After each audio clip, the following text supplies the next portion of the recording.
Voilà, bandeko balandi ya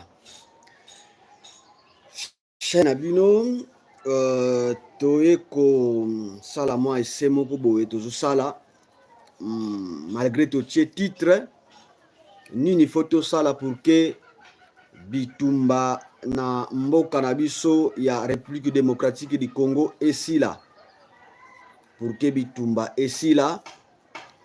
Merci beaucoup na bandeko nyonso bazali kolanda biso partout bozali kolanda biso zela to arranger moke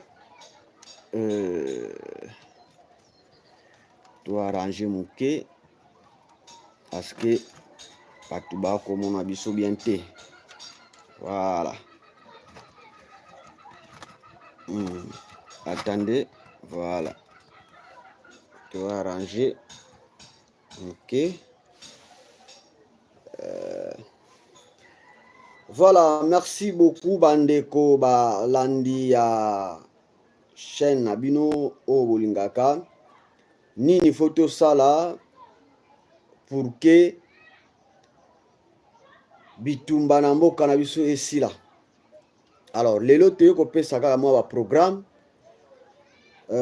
chaque 20 heures boko banda kolanda biso 20 heures juste à 20h30 tokobanda kozala na bino en direct, et puis chaque 9h juste tokobanda kozala na bino en direct.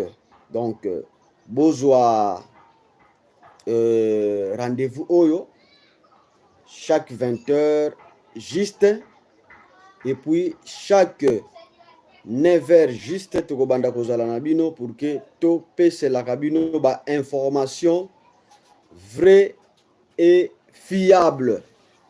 Donc yango toyeli pour que topesa programme na bandeko nyonso oyo bakobanda kolanda biso bozwa vraiment programme ya chaque 20h juste, et puis chaque 9h juste tokobanda kozala en direct.